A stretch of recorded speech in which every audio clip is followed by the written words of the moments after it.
Good evening, Grace. How are you?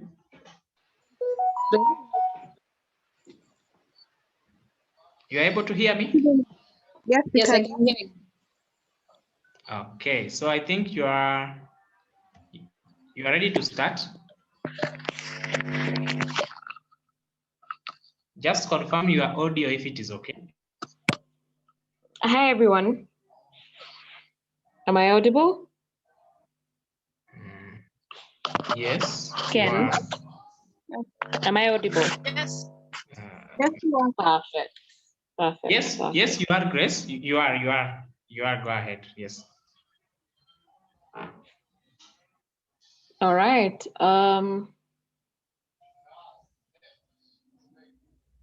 In the interest of time, two, knowing that a majority of us, we still have a life. I'd like us to have a look at fetal development and nutrition implications and how we as nutritionists really do matter when it comes to nutrition in the life cycle, and the life cycle starts at the fetal development stage. So without further ado, allow me to introduce myself, of course. My name is Grace Njuguna. I'm a clinical nutritionist, but also a nephrology nutritionist, if you like, renal nutritionist. And I am glad that we are here to learn what to do about all this and how well we can take care of ourselves, mostly for the ladies, how the gents can take care of us, of course, but best how we can take care of our patients and have a pretty much good life cycle without issues that come. But hey, reality is that we get a lot of developmental issues cropping up either during the pregnancy or at birth or even up to 5 years later on in life. So we'll first have a look at what really goes on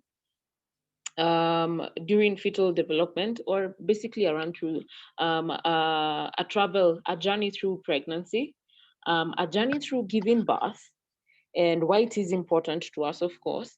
And then we'll also look at what are the implications if things are not followed up, and what are the implications, what are the complications that would come secondary to not having proper nutrition. And proper nutrition is not just basically please eat this and eat that.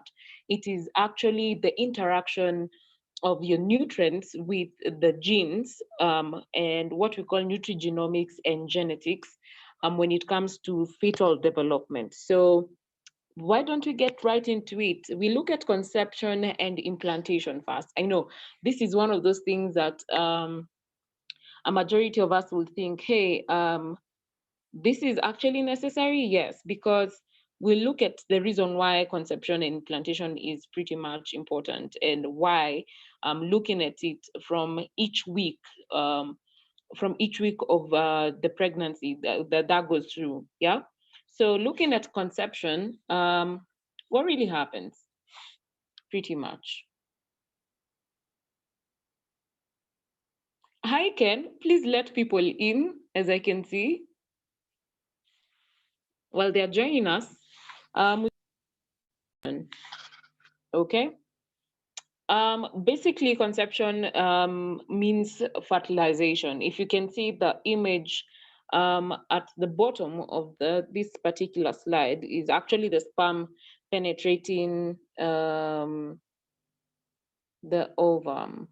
All right, let me see where Ken is, because he is sharing my slides while I am able to teach from this end. Oh, he's starting to share. There you go.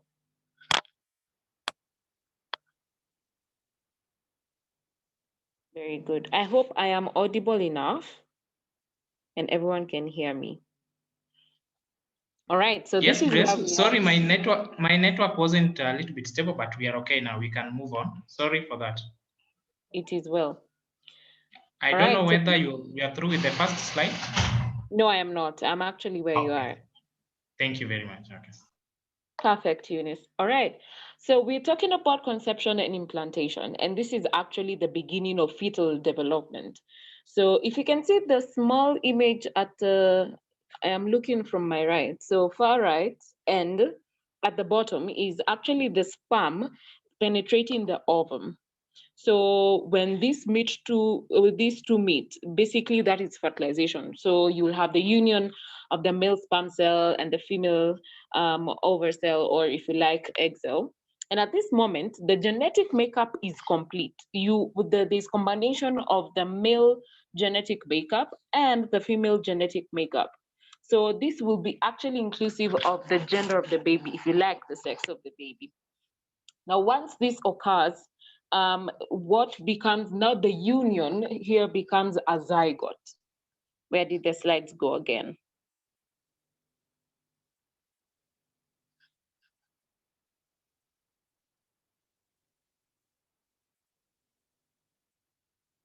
So while Kinder is trying to figure that out, so when this union occurs, then we have a zygote. Now, at this point, please note we started with, we have two ways of cell division, okay? So we'll have meiosis, then mitosis. So then you have in four daughter cells forming into different content thereafter. This point, there's dividing, and the dividing here is traveling through the fallopian tube. So after a couple of days, this attaches to the uterine wall, and the attachment to the uterine wall is actually now what we call implantation. Between 3 to 8 weeks, you'll have cluster of cells known as an embryo. So before 0 to 8 weeks, basically, so it's around 0 to 3 weeks, you'll have a zygote. 3 to 8 weeks, you'll have an embryo. Okay. Now, from the 8th week is where you have the developing cells. Please note this is it's a fast cell division. It's pretty much fast into differentiation, and we'll be seeing the differentiation forming different systems. We'll have the first layer, the second layer, and the third layer. After the 8th week, you're having a fetus forming. So basically, at week 8, also known as 2 months, you're having a fetus form. Now, as the embryo grows at week 3, it continues to divide, forming 3 layers that eventually become body systems. So layer 1, or the first layer, I'm already on this next slide, Okinda. On the first layer, you'll have the respiratory and digestive systems starting to form. On the second layer, you'll have muscles, bones, blood vessels, and the skin forming. And then you'll have the third layer where you'll have the nervous system, the sensory organs, and the mouth forming. Now, there are two important structures outside the embryo. So basically, they are pretty much important because they are what will provide the nutrients and oxygen, and then they are what take care of the homeostatic changes of the embryo. Now, the first structure is the amniotic sac. Now, basically, this is a thin fluid-filled membrane that surrounds and protects the embryo. So basically, the embryo is floating in the amniotic sac. And then you'll have the amniotic sac basically taking care of the temperature changes, yeah? So basically, at the end of the day, by the time this embryo becomes a full fetus, when they are on the outside, they are already used to the temperature in the womb or in the uterus, if you like. So by the time they are out here, there's an entire drift of change. And then that's the reason why we talk about 10% loss of weight within the first 10 days of life. Why? Because while in the uterus, the fluid ensured they were warm. There was no loss of fluid by the skin. And after the first 10 days of life, at day 10 of life, you'll expect at least a maximum of 10% of their birth weight loss in this particular case, because they are trying to adapt to the new environment, and thus the regulatory changes in terms of temperature will be done by the skin. That's the reason why we get to have sort of weight loss within the first 10 days of life. Then the second structure is the umbilical cord. And this is a rope-like structure that connects embryo to the mother's placenta. Now, basically, this cord is what is an important element because nutrients and oxygen pass through it alongside harmful waste, harmful substances through the cord. And we'll be looking at some of the harmful substances and actually their effect on the fetus in, becoming a child, and how that actually influences their way of life later on into the life cycle. Now, please note, blood supplies are kept separate as well. Now, also waste products from the embryo pass through the cord back to the mother for normal waste product disposal, either via the rectum as stool, or via the kidneys into the bladder out as urine. All right. So let's look at the first trimester. So 0 to 2 weeks, spinal cord grows faster than the body. Here, the brain, ears, and arms begin to form, and heart forms and begins to beat. This is 0 to 2 weeks, yeah? As you can see from that image, that's an image of week 4, just when pregnancy test will show positive, yeah? Then 3 to 8 weeks, this is where actually things are starting to build up, yeah?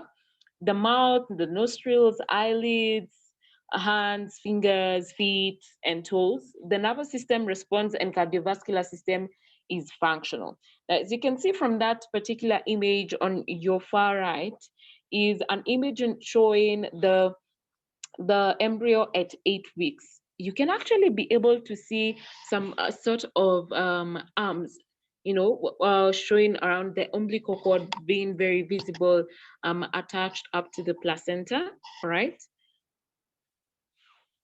When let's look at 9 to 14 weeks, the human profile. Now, this is where the sex organs are actually forming. Fingernails, toenails, they can actually make a crying motion, but there will be no sound. There's a motion to it, and they can suck the thumb. That picture is at 12 weeks, and sex organs may be clear for the doctor to determine the gender. Most of the time, either the sonographer or the radiologist, or obs-gynae in this case. Second trimester, 15 to 20 weeks, eyes can blink, body begins to grow, there's a head growth rate slows, limbs reaching normal proportions, eyebrows and eyelashes developing, fetus can grasp and kick between 15 to 20 weeks. We can see from that particular image right there, this is an image of a 19-week-old fetus in this case. And this one was weighing around 3 ounces. 1 ounce is there, right? So, and he's about 4 inch in size. 15 to 28 weeks. The 21 to 28 weeks here, you hear, they can hear conversations. A regular cycle of waking and sleeping. Weight increases rapidly because there is definite rapid growth as the weeks go on. About this time, they're about 12-inch long and about 1 pound. Now, this quickening when your baby is moving around. So if you quicken, you'll feel it pretty much. They're moving around. At this point, they may survive outside the womb after 4 weeks with special medical care. So this is where we're talking about NICU and use of incubators as well. As you can see from that image, you can see the baby can suck a thumb, they can yawn, they can stretch, and make faces at 20 weeks. So if you're looking at it from an ultrasound point of view, there you go. You'll feel sound waves pretty much when there's a moving picture of it, yeah? So at this point in time, you can actually determine the gender and listen to the heartbeat of the fetus. It is especially important before delivery to make sure baby is in correct position. That's the need for obstetric ultrasounds. These ones will pretty much go a long way. Now, if you can see the image upright, I'm already on the next slide, Okinda. Upright, so that it's always easier for us to actually get to see ultrasounds.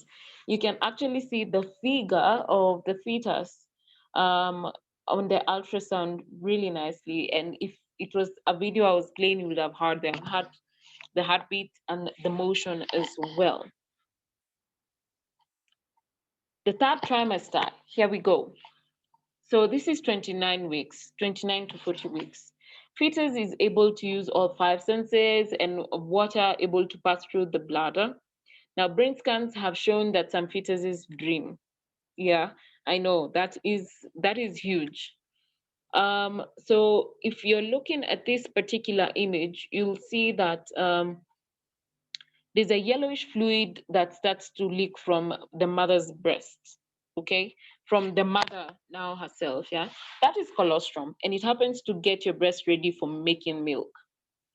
Another important thing concerning when we're talking about mothers actually visiting clinics, but most importantly for them to actually be educated on what they'll be expecting to see during their pregnancy journey. Now, the other thing that is pretty much important is that fat starts to form under baby skin to help fill out wrinkles and gaining over half the weight. All right. And at this point, when you're talking about 29 to 40 weeks, usually the baby should be weighing around 6 to 9 pounds by the time they're getting to birth. But hey, sometimes that's not the case. A majority of our case scenarios is we get um, uh, fetuses weighing between 1.5 to 2.5, but usually normal should be 2.5 to 3.5 kilograms in this case because we're in Kenya. So here is the journey that we've gotten all the way to, for example, 39 weeks, yeah? And we're looking at the stages of birth. Now, why is this important to us as nutritionists? I'll tell you that in a few minutes. So when we are getting to the delivery room, remember it is important to have the obstetric scan to show the positioning of the baby. We can have different positions, but the best one is this one, fetal descent station. This should be the image you're looking at is the proper um, uh, position for delivery. But sometimes we don't have this. So when we're looking at this particular position, the head of the fetus moves closer to the bottom of the uterus, yeah, as you can see there. Now the mother starts to having weak, irregular muscular contractions, basically weeks to months before, what we also call forced labor. By the time you're getting to labor itself, which is the final stage where the uterus contracts and pushes the baby out, we're already mature enough to actually deliver. So when we're talking about leaving the womb, we've got two ways, of course. We've got CS, cesarean section in this case, and we've got SVD. Now, we're basically talking about SVD here, and it's particularly important to us as nutritionists because we will have transfer of very important bacteria via the birth canal that is not going to happen during the CS. That's the importance of this. Now, why the important bacteria in this case?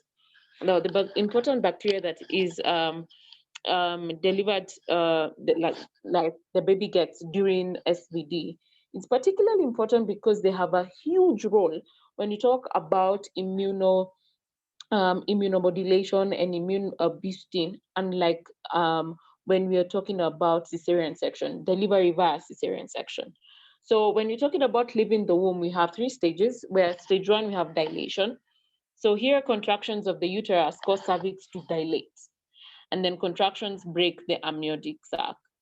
And this is where we have the tendency of saying, oops, my water broke. Then we have stage through, where there's passing through the birth canal. Now, Now, I'll tell you this for free. It's never an easy journey. People can labor for long. This is where people say labor is actually real, because labor can go as long as 12 hours. The contractions come and then they cease. They are irregular sometimes. But here, when you're fully dilated, that means your VE is, say, 7 to 8 centimeters. The cervix is now fully dilated and the baby is pushed through the birth canal on that particular couch. Now, doctors get to clean, or nurses, midwives in our case scenario, clean and suck out mucus, plug, and baby cries to clear lungs of amniotic fluid. Now, stage 3, which is also very crucial, is the afterbirth placenta, which is still attached to the umbilical cord. Okay, now contractions continue until the placenta, also now called afterbirth, is pushed out. We get to cut the umbilical cord, separate the baby from the placenta. Soon after that, we have the child is scored, and we use the Apgar score, or Apgar score in it. So the Apgar score is spelled out as APGAR. APGAR, where A stands for appearance, P stands for pulse, G stands for grimace, and A stands for activity, while R stands for respiration. So the score is basically graded into 0, 1, 2. Okay, so appearance is totally blue, which is 0. 1 is blue extremities, and 2 is pink. Now, if you're having a good score, then it's 2, meaning pink. Blue and blue extremities basically means we are getting cyanosis, which is never a good thing. Then we've got a pulse. So 0 is absent pulse, 1 is a weak pulse, and 2 is at good. So basically 100 beats per minute. Now, grimace, which is crying, 0 means no cry. 1 weak cry, then number 2, an immediate cry. So immediately after birth, yeah, they start crying. Activity is 0 is no activity. 1 moderate activity. Number 2 is normal active. They're beating around with their palms and their lower limbs as well. Respiration, which is very crucial here. You have a no respirate. 0 is no respirate, like absenteeism of a respirate. 1, slow and irregular respirate, and 2, normal respirate. So that is how basically a child is scored. A good score is between 8 and 10. Anything lower than that, then you will start figuring out how they are not so good. So you start thinking about are there respiration issues. So they will start looking at the airway. There's a sanction to clear from any obstruction like mucus or amniotic fluid that has been left extra. Breathing, is the chest rising? If they are not having a respirate that's above 60 beats per minute. Circulation, are they desaturating? Are they saturating well? Then they'll have to be supplemented with oxygen and, well, things like that. Or if it's a fresh stillbirth. Those are the things that will practically happen during delivery, of course, via SVD. And the same case happens via CS, only that in the CS case scenario, they'll have to be scored in the theater. All right. So, well, we're talking about this. We also need to think about um, what the mother should be looking out for nutritionally, of course, to have a healthy and well-growing fetus. All right. We'll also be looking at the causes of mortality for term babies at this case scenario. All right. So proper nutrition is pretty much diverse.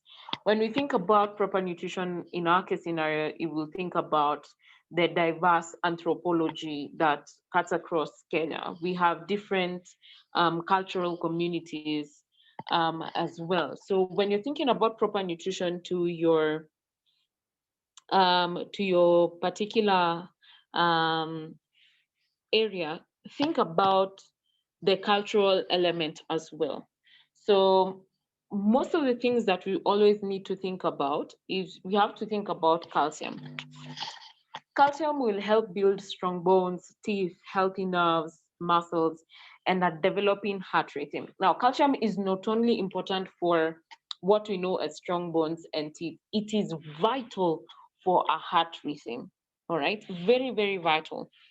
The same case scenario when we talk about hypocalcemia, we'll have to think about the heart itself in neonates and in infants and also in adults as well. So when you're talking about the first 8 weeks of life during the fetal development, think calcium for the sake of the cardiovascular system. Protein helps form muscles and tissues. That will not depict. I mean, we are muscle builders, so that we cannot run away from. Iron, red blood cells, and oxygen to the cells. Remember when we talked about 0 to 2 weeks, and then the 3 to 8 weeks, where the circulatory system is actually coming up. The red blood cells basically are part of that circulatory system because they will facilitate oxygen travel throughout the entire system, meaning that if the heme is not present, then there will be no oxygen being carried around, or better still, there will be limited oxygen. So the a reason why we'll later look at birth ataxia and or congenital ataxia for that matter. Now, vitamin A, and vitamin A, I'll talk about it here. And I think Jesse will mention it sometime later. Now, vitamin A aids in cell and bone growth and eye development for the fetus.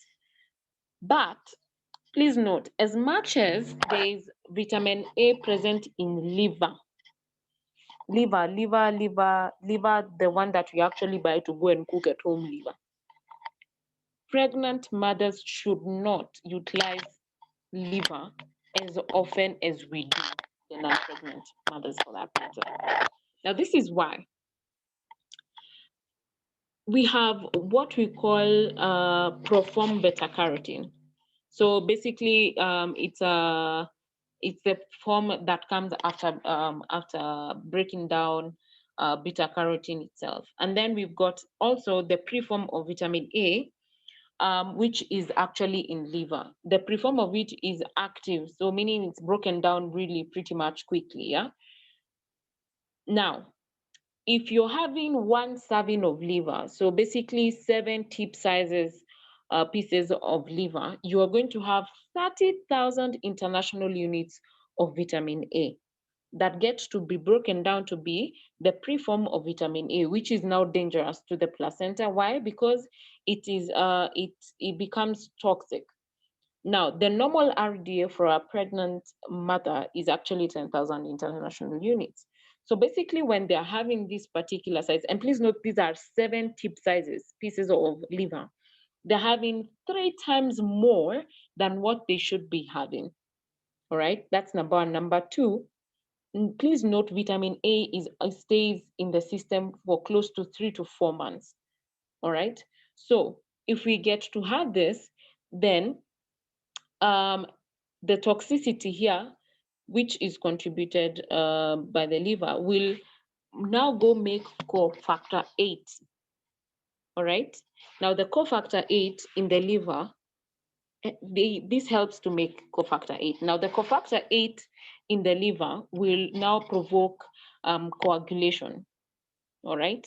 Now, the coagulation here means we can easily have thrombus forming very, very easily. So you have to be very careful with nutrition counseling to mothers, especially for those who are, and I quote, iron deficient, in the name of advising them to have liver. Be very, very careful. And remember, vitamin A is stored in the system and stays in the system close to 3 to 4 months. And the liver here, when given during pregnancy, will actually lead to toxicity, which we are not interested in. Now, the risks of actually having this is: one, miscarriage; two, malformation of the breathing system. Like I said, the tendency of having thrombus forming becomes higher when you having toxic hypervitaminosis of vitamin A. Now, the other important form is the vitamin B, which is a complex. Now, we all know the importance of vitamin C when you're talking about nervous system. Motor neurons, the sensory neurons depend on vitamin B complex, mostly vitamin B1, B2, B6, and B12 to form this. Now, one more important thing that I think we'll dwell on a little more is folate, also known as folic acid. Now, spinal fluid and is totally dependent on folic acid, which we're going to see how. And basically, this helps close tube that contains the CNS about 17 to 30 days after conception. So, when we're talking about IFAs, it's pretty much important later on, yes, but IFAs plays its hugest role within the first 2 months after conception. So from day zero of conception to week 8, that is where we have the most important need for iron and folic acid. And for folic acid in this particular case, 17 to 30 days after conception. Now, most neurotube birth defects occur before the female is actually aware. Sometimes they will not even know at all, unless an ultrasound is done. And in the cases of hydrocephalus, which we're going to look at how they look like, so that we are aware of what we're looking at when they present to us and how to take care of them. Yeah. Now, recommended dietary intake for pregnant mothers is between 400 to 600 micrograms daily. They can go all the way. Some articles and journals talk about to a maximum of 800 micrograms daily. All right. So, how is actually folate really pretty much helping us? Yeah. There's an element, or there's an enzyme called 510 methylene tetrahydrofolate reductase, and it is in the pathway of recycling folate. That's number one. Now, what this enzyme does, it catalyzes a critical step in methionine biosynthesis, and several common variants of this enzyme exist. Okay, don't worry about the slides. Don't worry about the slides, Wendy. I see you. Don't worry about the slides. Okindo's network is actually a deal. There you go. We actually, no, next slide. There you go. Yes. So a study was actually done specifically on Caucasians, and Caucasians were found to be homozygous for this variant form. So basically, meaning if they actually from um, from day one, yeah, if they actually miss IFAS or the extra supplementation, they will actually be at risk of having fetuses at that are actually having neurotube defects. All right. Now, in my practice, the number of times I've come across hydrocephalus and spina bifida is uncountable, at least when I still practiced at Kijabe. Um, Basically because they have a center for taking care of those. Now, there are two types of neurotube defects. We've got open and we've got closed. And the most common ones are open. So they occur when the CNS is exposed at birth through the defect in the skull or in the vertebrae. And then we've got closed form, which is occurs within a tethered cord. Now, open neurotube defects, we've got anencephaly. It's slide number 18, Okinda. Good. Now, anencephaly basically occurs when the head end of the neurotube fails to close, usually during the 23rd and the 26th day of pregnancy. Okay. Now, this results in absence of a major portion, basically the forebrain and the last part of the cerebrum. Now, usually they're blind and deaf and unconscious. They do not stay long after birth. And that's the image of anencephaly. As you can see, the forebrain is not there. There's no fontanelle. It's an open skull sort of a situation. And this is actually lack of folic acid, or at least the supplementation bit of it. Then we've got encephalocele, and you'll have protrusions of the brain through the skull that are sac-like and covered with membrane. And that's how it looks like. So the baby is whole, but towards the occipital part of the skull, or the cranium, if you like, there's an entire protrusion that is sac-like and it is covered with membrane. And please note, it is a protrusion of the brain. So it's sort of an extension of the brain to the outside. Yeah. We've got hydranencephaly. At this is actually where you'll have the cerebral hemispheres missing. So it's like part of the brain. If you can see from the image first, I already moved to slide number 21. There you go. If you can see with the image on your left, the cerebrum hemispheres are present. Okay. And the cerebrospinal fluid, if you like, the CSF in this particular case, is not necessarily covering part of the cranium on the inside.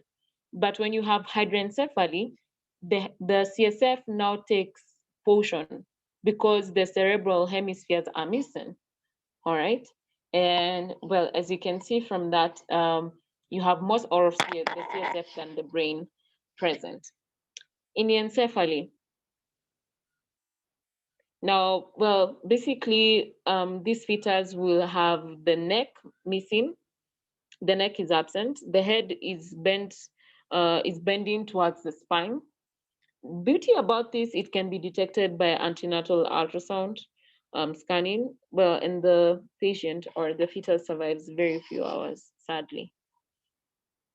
And then we've got one of the biggest issues I think I've come across is hydrocephalus, where you have well, the normal brain has ventricles and the brain, and the CSF intact. When we talk about hydrocephalus, you've got ventricles filled with extra fluid. So the extra fluid here is the CSF, yeah? And this causes pressure in the cranium, thus the enlarged head. Okay. And when you have the enlarged head, they'll present with bulged small eyes. They're bulged, but they're small in some sort of way because the front of the head is actually bulging out to give space to the pressure is interior, the CSF pressure that's being caused in the inside. And the treatment for this is normally shunts. So spina bifida, we have two types majorly, but then one of the types is subdivided into two, meningocele and myelomeningocele.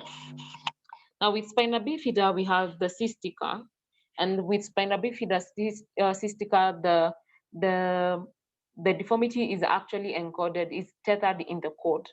So what will happen on the outside, if you examine the back, is you're going to have a small budgie, but that has hair, pretty much, hair strands growing out of it. And then we've got meningocele, where you'll have the herniations of the meninges, but not the spinal cord. And then myelomeningocele, you'll have herniation of the meninges as well as the spinal cord through the opening. Now, spina bifida occulta is where you have the meninges do not herniate through the opening in the spinal cord. And again, this is confirmed using a radiograph or an ultrasound, yeah? So if you're looking at images, that's how it happens. Spina bifida occulta, like I said, is already embedded. It's tethered within the cord, and the cord is sort of continuous. Yeah. Then you'll have meningocele. You'll have the bulging, but you have a continuous cord.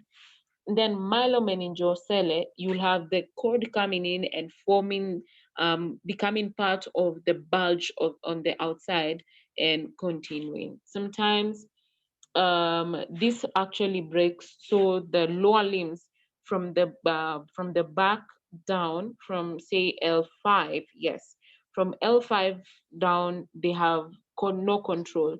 For spina bifida, they do not have control over their bladder, so as you can imagine, they are not able to walk as well. That happens. So when you're talking about the relationship between folic acid and all these neurotube defects, and one pretty much important is hydrocephalus, is that you'll have the 10-formyl tetrahydrofolate dehydrogenase being a key regulator for folic availability and metabolic interconversion.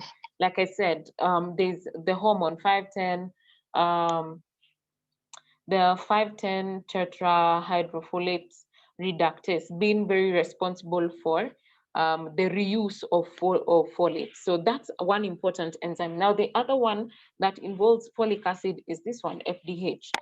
And this is actually shown by FDH binding and transporting methylfolate in the brain. Now, folic acid is, excuse me, is what we take in, and then it's converted by the system to methylfolate, and then methylfolate will be transported by FDH. It will be bound and transported by this enzyme to the brain. Now, moreover, this study found that there was a deficiency of FDH in the nucleus of the brain, and the liver is linked with decreased DNA methylation, which in this particular case could be a key factor in developmental deficits associated with congenital and neonatal hydrocephalus cells. So, well, Nas et al. Were looking at this, we're basically looking at the relationship between folic acid and the development of neurotube defects. So the two particular enzymes that are key here, when we do not have enough folic acid available enough for both metabolic interconversion and recycling, where you have the catalyzation for the same, then they ended up having more of congenital and neonatal hydrocephalus cells, as you can see. So this was a study done by Nas et al. In 2016. Looking at other things that actually get to affect the development of a fetus from a lifestyle point of view is caffeine. And we'll also look at fad diets for this matter. Caffeine present in coffee, tea, chocolate, cola, it can affect the fetus, but not so much of it, not more than 100 milligrams for that matter. So high intake has been linked to increased risk of birth defects and low birth weight babies. Yeah. And then we can look at weight reduction diets during pregnancy can also harm the fetus. And mostly these are fad diets, basically, those that are not basically scientifically proven. So in this particular case, intermittent fasting is not necessarily encouraged, of course. Ketogenic diets are not encouraged at this point. Well, if you think about the normal way of ketogenic diets, which is it will actually lead to more damage than help when you talk about when we are talking about the fetus development. So we'll have the mother at this point being deprived, and remember, the fetus will get what it needs. The body will ensure that will happen, despite the mother not taking in what is needed. So we'll have a reverse metabolism happening with the mother, and in this case, catabolism, which is never okay. And also remember that pregnancy is actually a vulnerable condition. or a vulnerable physiology, for that matter, if I may say that. So if the immune system is not well taken care of, then you will have the mother being susceptible to anything and everything. I mean, name it. And we do not want that happening with our particular um, clientele in this case. Now, dangerous substances. I put this out there because at least where I am at, I've seen a couple of increase, especially with alcohol use. Yeah. Tobacco, there's estimated 30% of low birth weight babies, premature births, or infant deaths accounted for due to pregnancy smoking. Also, this believed to affect growth, mental, and behavioral development. If you're looking at developmental milestones, this will be very key. And sometimes our clients lie to us. I mean, that's reality, yeah. So you get to see this way later on, way later on, yeah. Now, alcohol in this particular case causes what we call fetal alcohol spectrum disorders, which later on in life lead to mental retardation, learning disabilities, behavioral problems, and physical defects in this case. Now, alcohol passes through the umbilical cord to the fetus. That is important to note.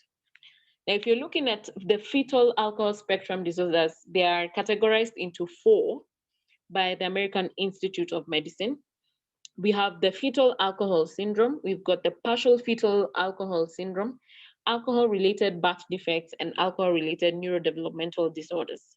These were categorized in the updated clinical guidelines for FAST. Now, the rate of alcohol use among women of childbearing age. Now, you'll see this happening mostly pretty much mostly happening between the non-pregnant and pregnant women. So basically meaning if you're intending to get pregnant or conceive later on in life, you might really want to check on your alcohol use, yeah? So for the non-pregnant women, any alcohol use was equivalent to 54% in this particular study by CDC on morbidity and mortality report for fetal deaths among alcohol use, yeah. Then there's the binge drinking, which is more 4 or more per week, yeah, which was around 18%. Now, please note this is the non-pregnant women category. Now, with the pregnant women category, any alcohol use was 10%. So basically, 1 in 10 consuming alcohol. And then with binge drinking, 3%, 1 in 33 binge drinking. That is how much we had, they saw or at the results showed mortality, in this case infant mortality. So with every, like with the class of pregnant women, with every 1 in 10 of consuming alcohol, there was actually an infant death. And I mean, this is not okay for any of us, yeah. So if any of the fetal alcohol syndrome happened for any of the race, yeah, this is how they would look like. I think that image is visible to everyone, so you'll be able to see it or recognize fetal alcohol syndrome in the different races. Obviously, no illegal drugs should be used. Remember, drugs get to pass through the harmful effect of it. They get to pass through the umbilical cord to the fetus or to the zygote at whatever point of fetal development we're talking about. So if you're taking any medication, ensure that it is actually prescribed by a medical doctor. Over the counter drugs are used, yeah, but we have to encourage our mothers to actually be very careful with what they get. It is pretty much vital for that to happen. So that's been it concerning us when you're talking about environmental hazards. Lead, this one will probably talk to the people living along certain areas. Lead has been linked to miscarriages, low birth weights, babies, mental disabilities, and behavioral problems. Excuse me. So you have to be very careful about childhood toys because we don't know whether they contain lead. Yeah, smog, which is actually gotten through air pollution, and it's been linked to birth defects, premature birth, stillbirths, low birth weight babies, and infant mortalities. Radiation, definitely. You will not have pregnant mothers going into X-rays. X-rays can affect fetal growth and cause mental retardation. Now, cat feces may contain parasites that cause toxoplasmosis. So when you're talking about toxoplasmosis in this case, you'll look at it in terms of having either what do you call this? It's the other thing that happens when you're having a seropositive patient. You will either have toxoplasmosis or cryptococcal meningitis. I'm trying to remember. It's a lesion in the brain. Yes, that's the word I was looking for. A lesion in the brain that comes with that. So the parasites will travel all the way to the brain, causing lesions. And believe you me, it's really hard to treat this. And then pretty much this can result in miscarriage, premature birth, and health problems of the newborn. Now, well, complications happen. We'll have miscarriages, spontaneous expulsion of the fetus before the 20th week. We'll have stillbirths. We'll have ectopic pregnancies where the zygote implants anywhere other than the uterus, and which is the number one cause of death of pregnant women in the first trimester. Please note that. And then we'll have preeclampsia. Um, Basically, here there's prevention of the placenta from getting enough blood, and symptoms will be high blood pressure, swelling of the lower limbs, and facial puffiness, periorbital puffiness, and proteinuria. Now, treatment is medication and bed rest, and medication has to be done by either obs-gynae or a physician in this particular case. So that marks the end of this class. We'll take questions, which I think I have seen several already flowing in.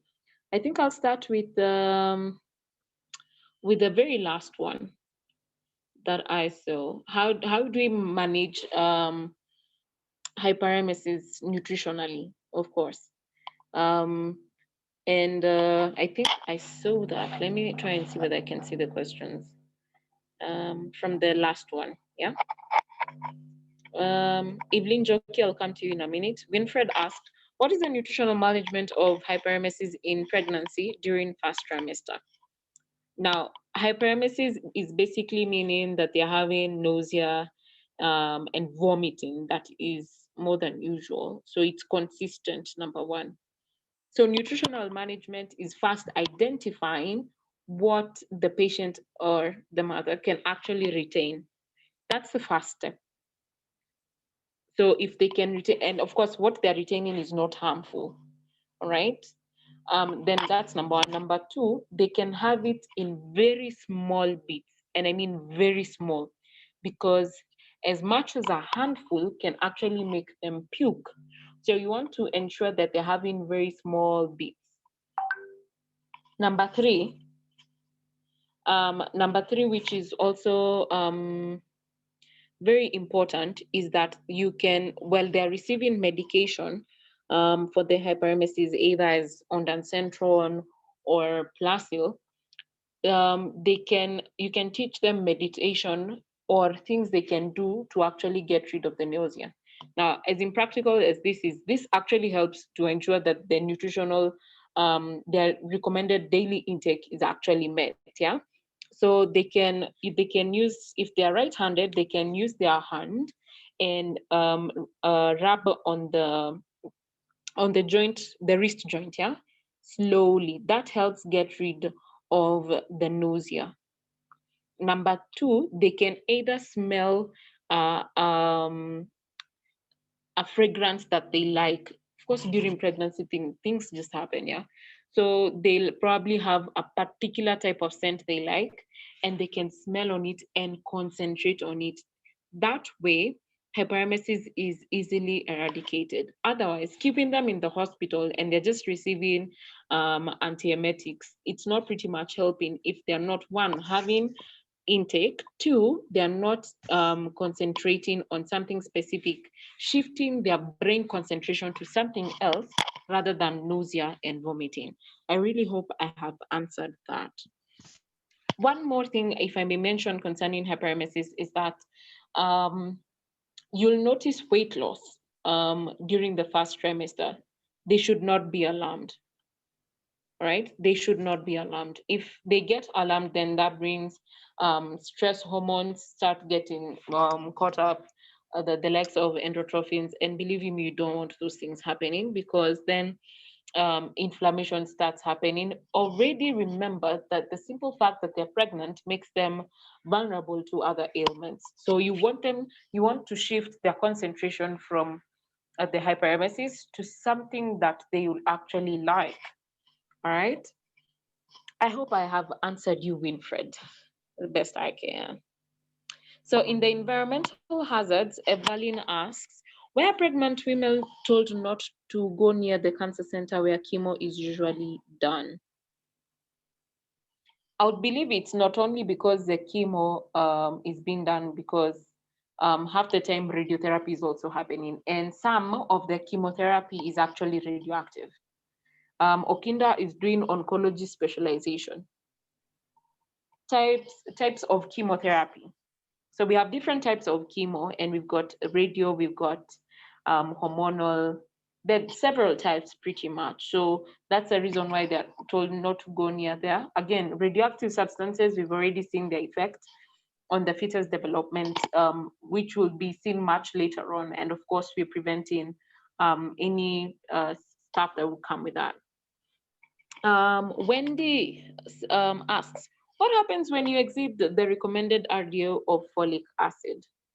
Well, if I'm being honest, we half the time we do not even get to reach the RDA, and the body will excrete what is the excess. Now that's the beauty about the body system. It will pick what it needs, so long as there's no defect, and the rest will be eliminated. Remember, folic acid is water soluble, so it will be eliminated by the urine. All right. Now, is blighted ovum same as ectopic pregnancy? No. Now, what do you do to a pregnant woman who can't even stand the smell of the folic supplements? You don't do anything. You actually advise them. Of course, you'll not beat them up. Yeah. There's one way. There are different types of supplements, so you'll have to figure out which ones they are easy. I'll give you an example of PregSmile. PregSmile is actually easily tolerable because it's sugar coated, so they don't get to feel the nauseating thing that comes with folic acid. I'll tell you this, folic acid is actually nauseating. That is true, especially in the tab we get from UK. Those things are actually nauseating. As a person who's not pregnant taking them, you don't want them around you. Now the other way is taking them with meals. So the meal covers up the taste that comes with the folic acid. Yeah. So option one is taking them with meals. Option two is you can crush it, because folic acid and iron will be water soluble. Yeah. So they'll easily be utilized in water. And three, you can take a form, you can prescribe a form that is easily tolerable than the gross formation of it. Yeah. So, for example, I've given you an example with PregSmile. There's PregnaCare Original. There's PregnaCare Caps as well. Those are the forms that are actually available in the market that can actually help them. Elena Thiambo asks, is there a relationship between intake of certain foods like pineapple and pawpaw and miscarriages? This I'll say the concept here is vitamin A, okay? So vitamin A is the nutrient that has been related with miscarriages. And of course, in this case, hypervitaminosis of vitamin A. Now, pineapple is not really related to it. Pawpaw is not necessarily related to it. But liver, anything that has more than the usual, which the RDA, which is 10,000 international units, um, will be related to miscarriage. Let me see what other question is there. I already answered that.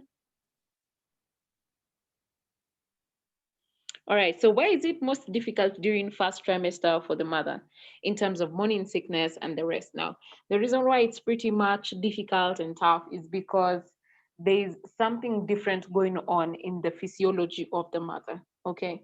So you're having, if you are to look at it from a pregnant, if you can see a pregnant mom standing, yeah?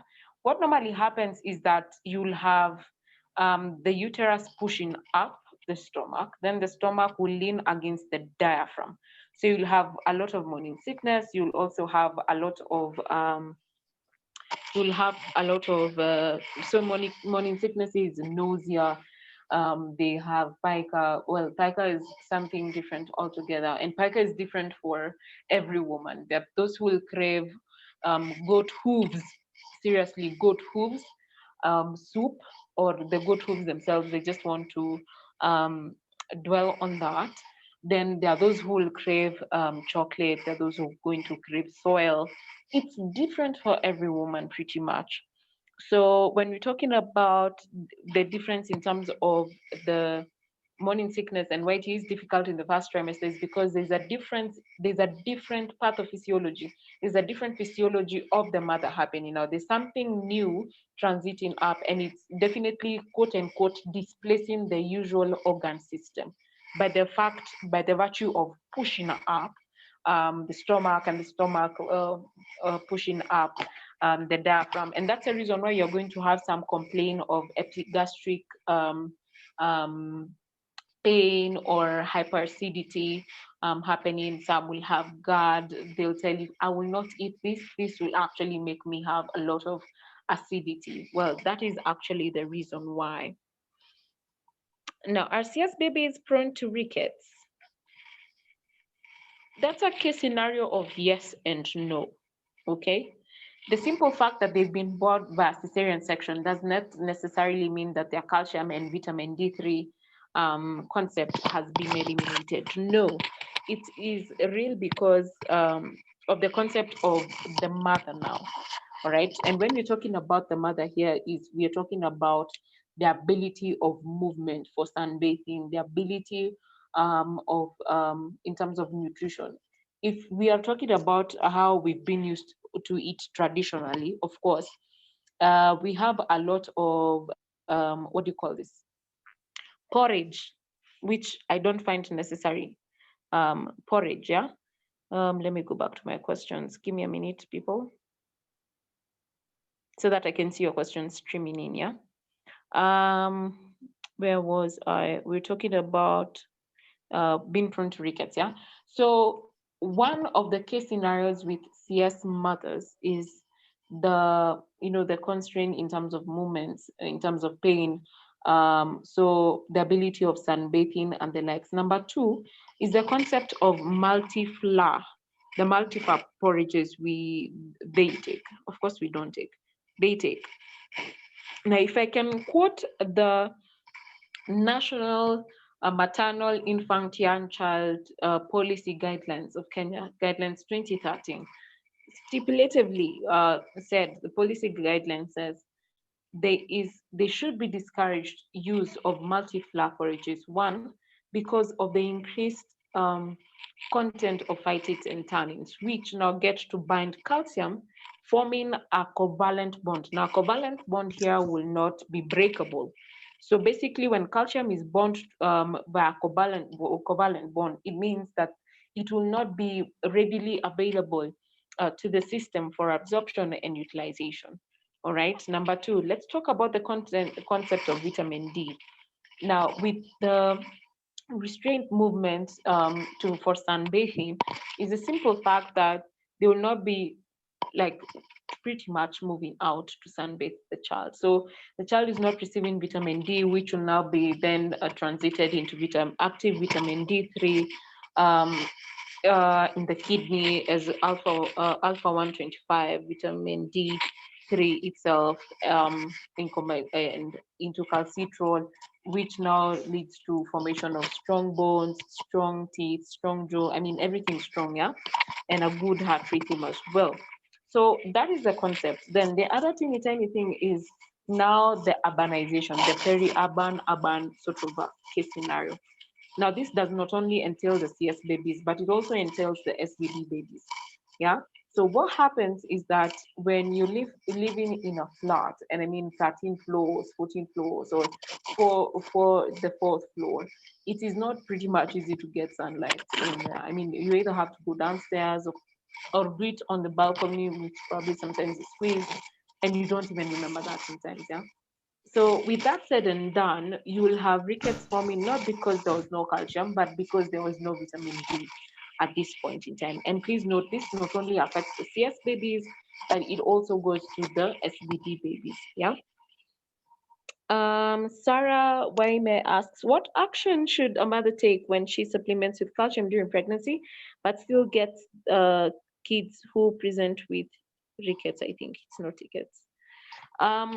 What she should do is, at this point, this is where you actually get involved in. Of course, in Kenya, it's not pretty much easy to do genetic testing. When you talk about vitamin D, when we're talking about nutrigenetics and genomics. So at this point, you'll have to prescribe vitamin D drops and calcium at this point. Of course, um,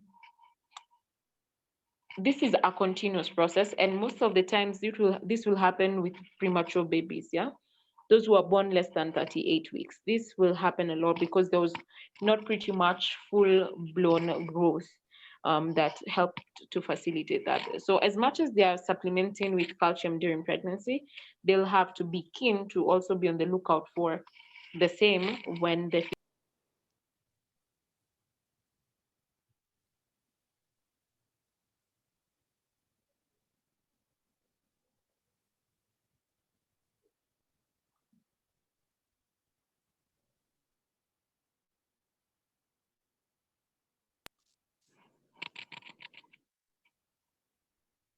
Am I audible?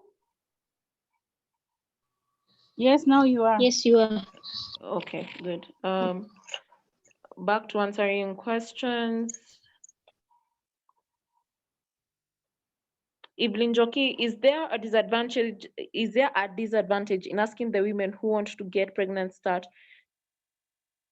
Let me read this question again. Is there a disadvantage in asking the women who want to get pregnant to start taking IFAS early, like 3 to 6 months? No, it's actually an advantage. Oh, an advantage. Sorry. Okay, yeah, it's actually an advantage. Yeah, a very, very good advantage. When we some studies actually have pretty much emphasized on the need for having planned pregnancies.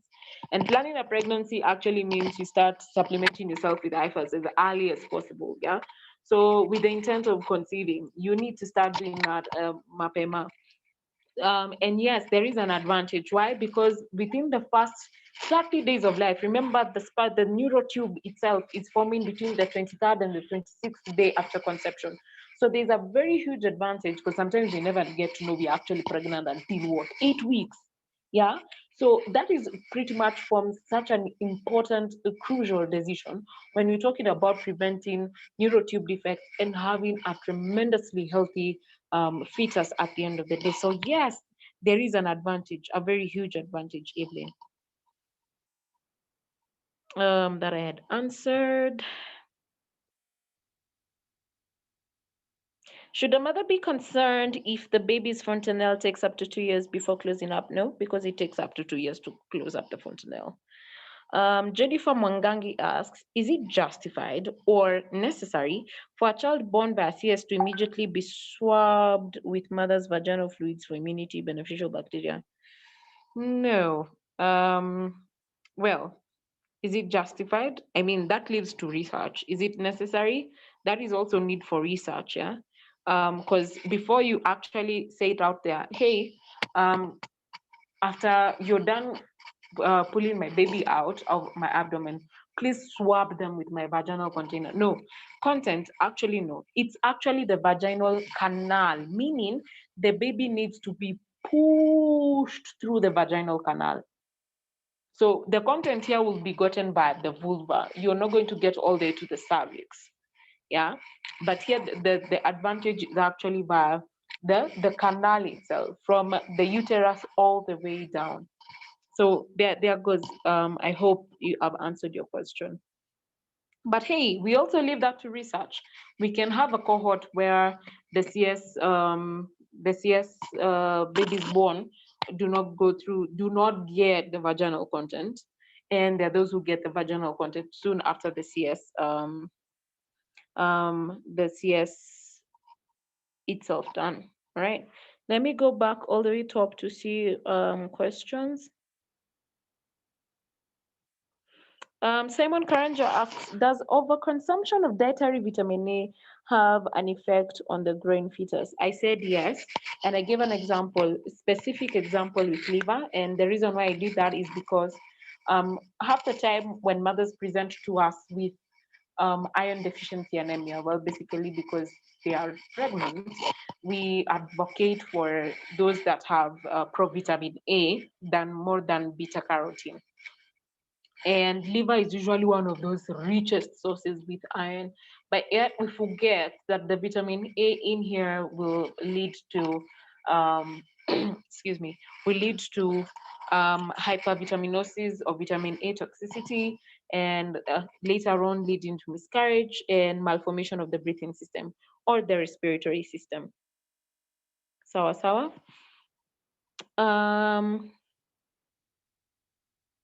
Let me see another question.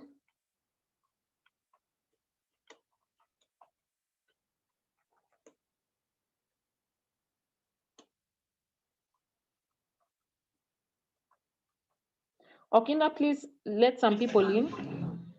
Everybody's in. There's a question down there by Wendy about fontanelle. I don't know if you've tackled it. Yes, I have. And the late onset hydrocephalus. Let me see. A lot of children who develop hydrocephalus later in life, do we still? Oh, yes, by Wendy. Yeah. Is it associated to lack of folate? Yes. Now we have different forms of hydrocephalus. We've got congenital, we've got neonatal, and we've got late onset. Now all of those are associated to folic acid, yeah. And I explained how the relationship happens. You'll have the two enzymes which need folic acid for them to actually be formed. Number one. Number two, you'll have these active enzymes being crucial when the folic acid has been transported to the brain.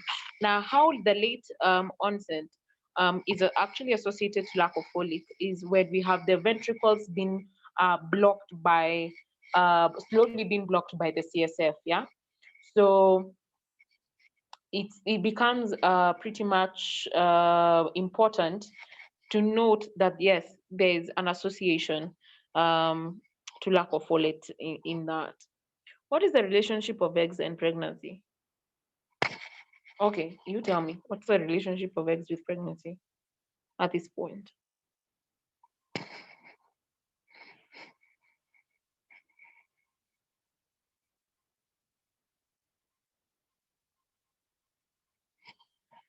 In the meantime, I can be answering one question that I think is pretty much vital to us.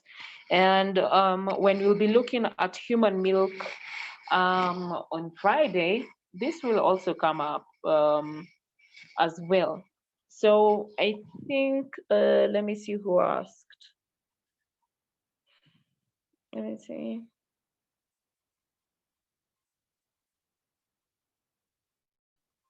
This is Viola Chepkorir. What is the name of the good bacteria in the birth canal and how is it important to the baby? Okay, so I think we've seen lactobacilli in yogurts, pretty much. It's important. There you go. It's lactobacilli. And we've got also other species that are there as well. And we've got Peptococcus species, we've got bacteriides, Staphylococcus, Corynebacterium, Streptococcus, and Urobacterium as well. But the most important of us when you're talking about microflora of the vaginal system is the lactobacilli. So, and it is actually there pretty much, it is one, common, two, it is also dominant, yeah?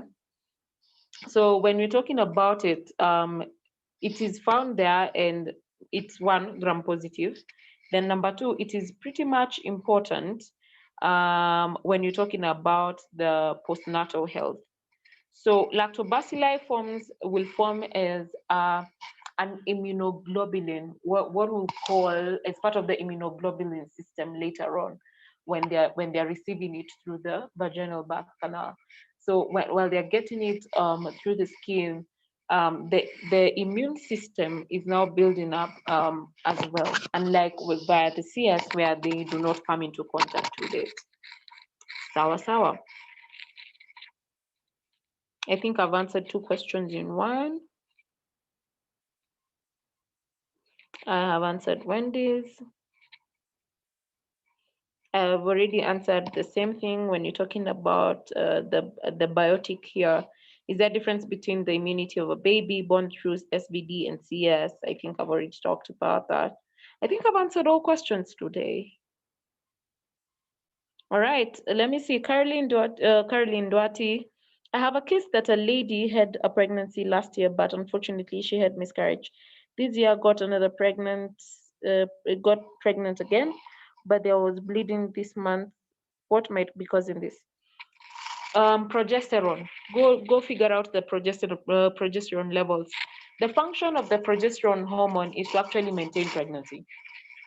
So she will be encouraged to one, have mandatory bed rest and will be on progesterone for the rest of the entire pregnancy. So no carrying hard stuff or like mitungi, they cannot carry heavy stuff, yeah, for the sake of pregnancy here. So progesterone is the hormone that's responsible for maintaining pregnancy throughout the 38 to 42 weeks. So one, I have come across several of this, and our obs gynae will always prescribe progesterone, and we've always seen it work. At least we had three cases so far from the case studies I've come across, and they're doing pretty much well. Okay. Now, is an Asperger's score done frequently in a preterm baby? If the preterm baby has already been born, the Asperger's score is for birth. And I hope we actually got how it is scored. I really hope we really did get how it is scored. So if you're hearing a word round to say, how did the child score? 10. How did the, of course, 10 is like super good. How did the child score? 6? That's a reason why they're in the NBU, for example. How did the child score? 4. Okay, that's the reason why they're in the NICU. So what is failing? Is it the respiratory failure? Basically, what is failing? So that is what you look out for.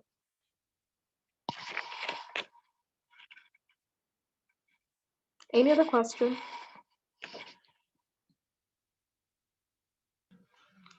I think that is it, Grace, for today. I haven't seen any. Oh, there is a last one. I think this should be the last one, class, by Rafaela. Is it advisable to take folic acid with Pregnacare during pregnancy? Pregnacare has folic acid. It's 400 micrograms. If I'm Micrograms, not wrong. yes. Yeah. So it's like doing the same thing. Yeah, I think that's it. No more questions from the class. And all right. I'm still free to take questions, pretty much. Yeah. Yeah, we still have 30 minutes.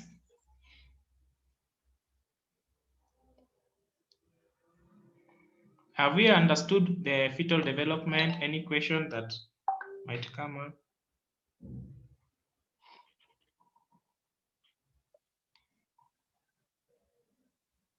Allow me to pose a question to the class. All right, go ahead.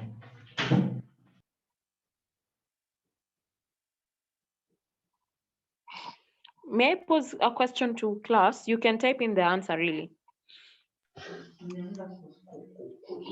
All right, go ahead. Why is someone itching? Okay, never mind. When we are talking about fetal waste products, yeah, elimination of fetal waste products,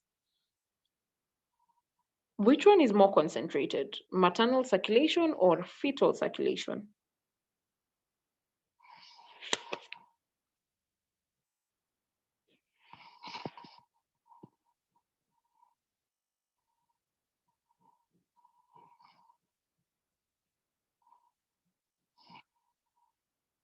Esther Washuka says fetal. Rodan Dinda says fetal. Fetal circulation. Please repeat the question. I'm asking, when we talk about elimination of fetal waste products, yeah,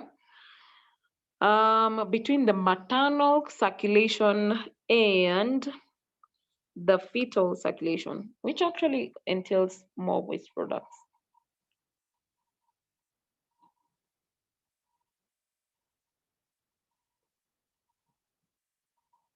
Someone got it right. It's maternal. Maternal. Very good. Very good.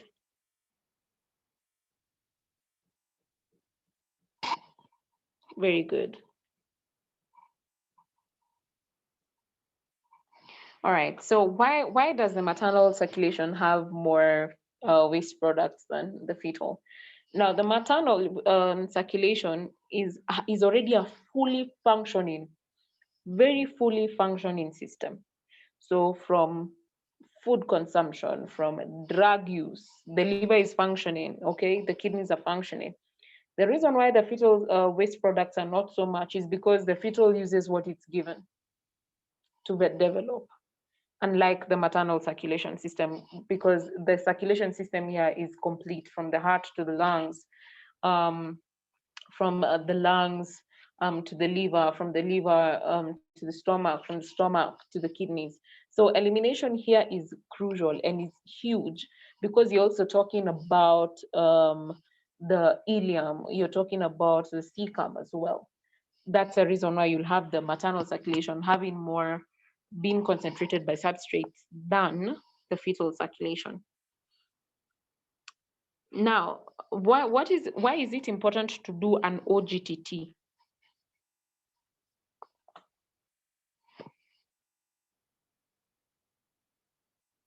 Why is it important to do an OGTT? You can type in your answers.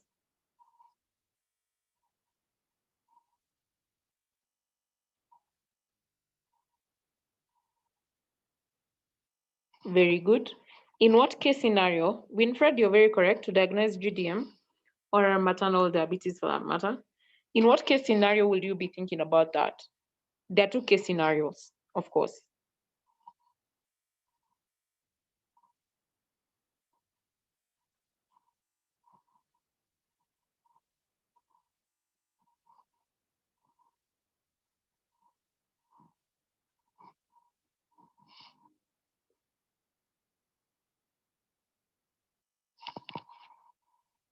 Talk to me, everyone.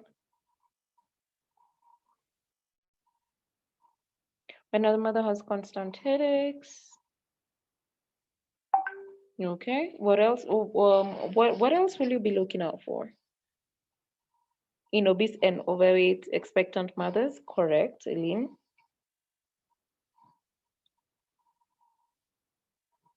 What are the typical signs, if you're talking about typical signs of type 2 DM?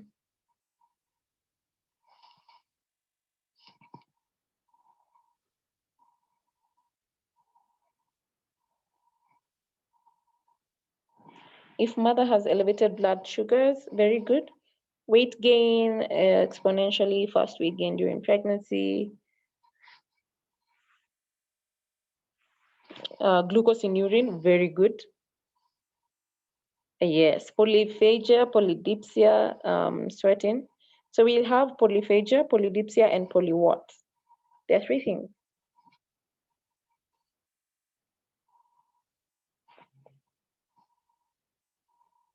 Polyuria. Polyuria, very good, very good. Yes, yes, yes, yes. What is the other case scenario? And it doesn't pretty much involve the mother like it involves the fetus.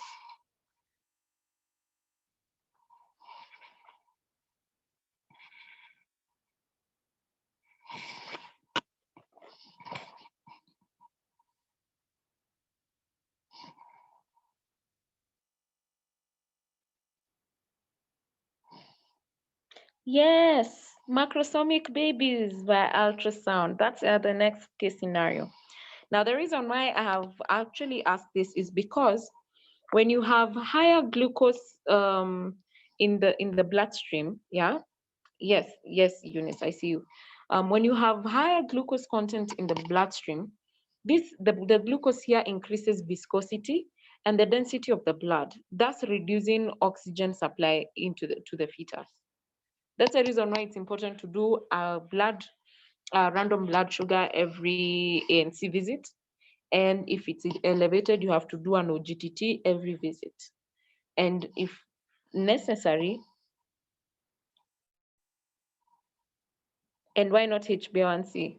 A1C will just tell you the average HbA1c is a test that gives the average level of glucose control the last 3 months. And OGTT will tell you the tolerance of glucose for the system. Oral glucose tolerance test. You're interested in the tolerance. Why? The tolerance will also guide you in terms of viscosity and density of the blood. Natural will not have hypoxic fetus at the end of the day, despite them being macrosomic, or in the case scenario where they're not macrosomic, but they're not receiving their oxygen supply as needed. Now, that's the reason why you do an OGTT and not an A1C. Okay, good. I think good as it now, pretty much. So I think we'll get to meet on Thursday, for me at least. And on Thursday, we'll be talking about integrated management of acute malnutrition.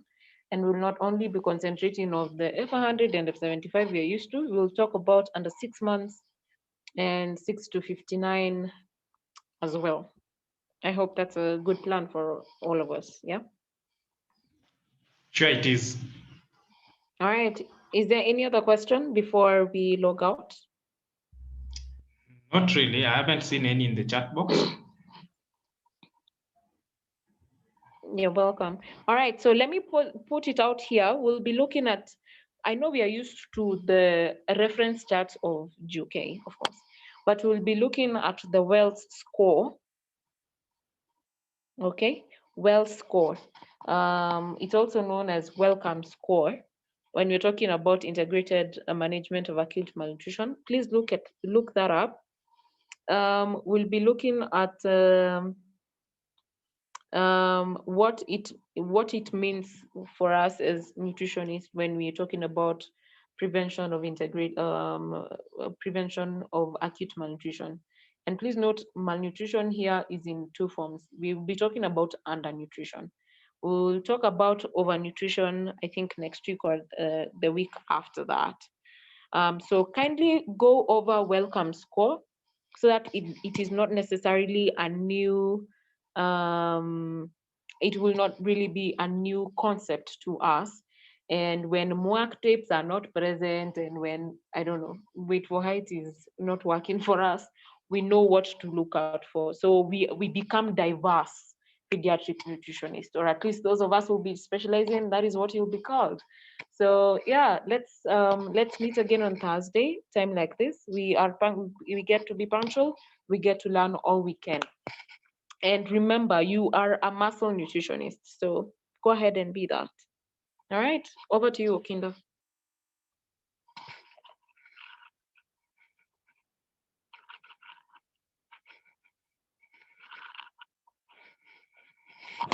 Ken Buana, where are you?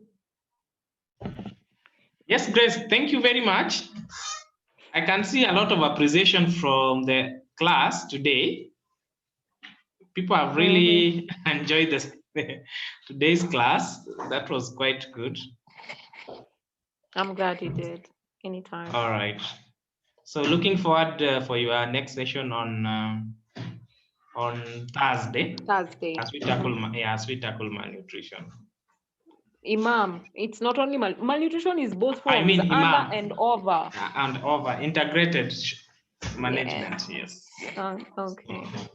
We move away from the plumbinats and the F75 Oh alone. God, yes. Ooh, yeah. Okay. All right, class. That is the end of our today's class. Tomorrow we'll also have another class with Jesse. And the topic will be shared early before we start. Otherwise, thank you very much for today's participation. Looking forward for more of this as we go forward. All right. Have a nice evening and stay blessed. All right. You I'm too, also thank you. welcoming you on Thursday for a session on MTV. I'll be there in the morning hours. So you'll be tuning to watch.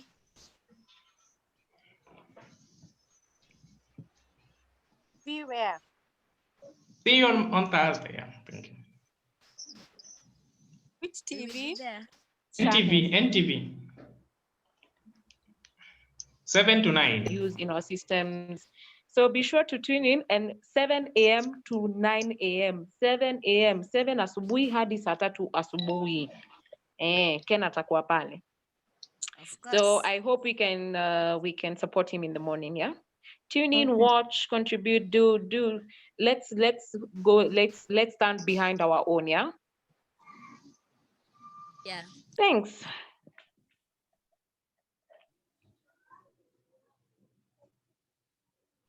Thank you. Goodbye, all. See you tomorrow for our next class. I'm ending the session now. Goodbye. Bye. Bye, everyone. Bye-bye.